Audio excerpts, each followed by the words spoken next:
রাজধানী ঢাকা সহ সারা দেশে যারা নারকীয়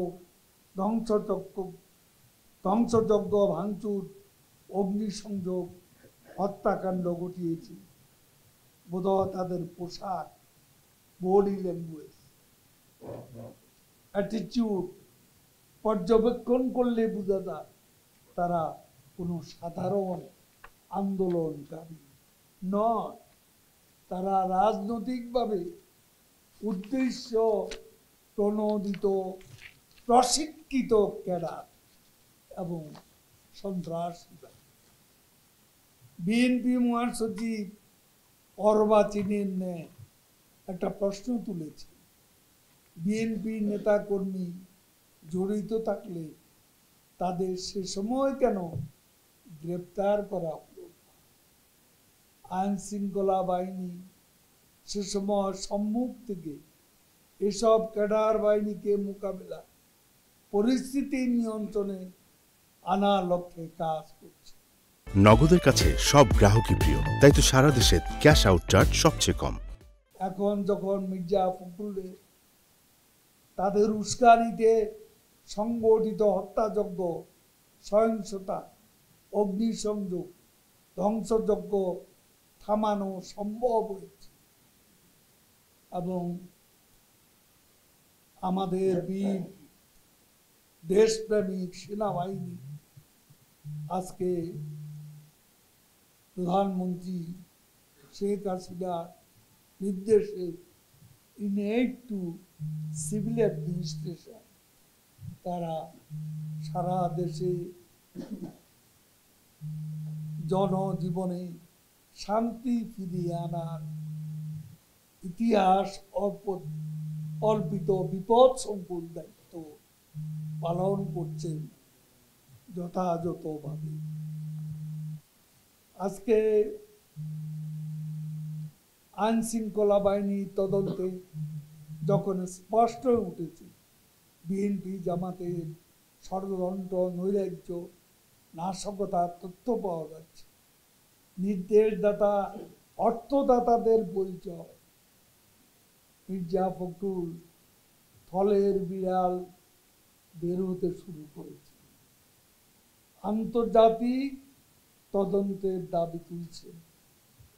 বিএনপি সবসময় দেশের উপর, দেশের জনগণের উপর আস্থা না রেখে বিদেশি প্রভুদের উপর ভর করে রাজনীতি করে। এক্ষেত্রেও তাদের সন্ত্রাসী চরিত্র। নগদের কাছে সব গ্রাহকই প্রিয়, তাই তো সারা দেশে ক্যাশ আউট চার্জ সবচেয়ে কম। তাদের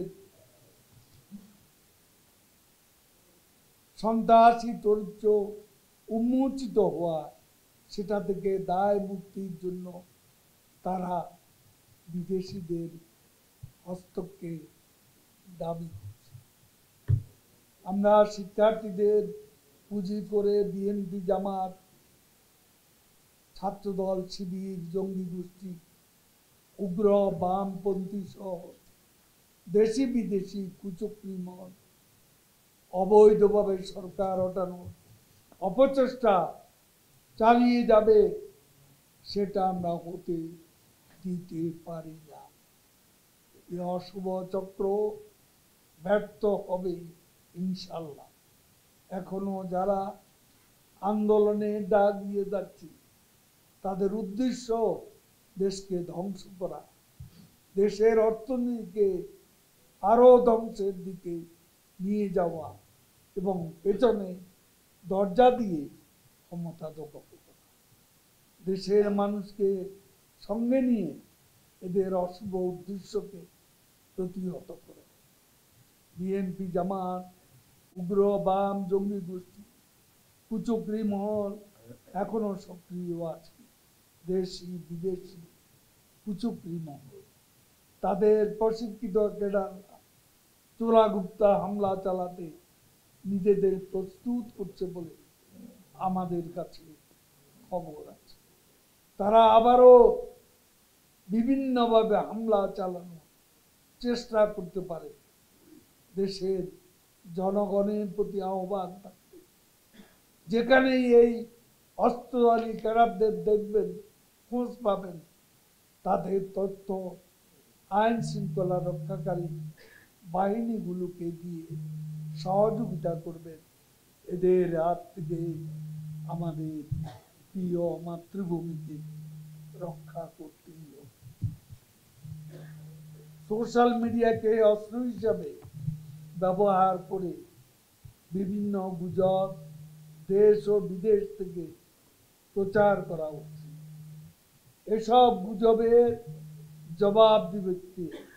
আমাদের দল ও সহযোগী সংগঠনের নেতা কর্মীদের প্রতি নির্দেশ থাকবে, সহিংসতাকারীদের ধ্বংসযজ্ঞ জাতির সামনে উপস্থাপন করে সত্য প্রকাশ করতে।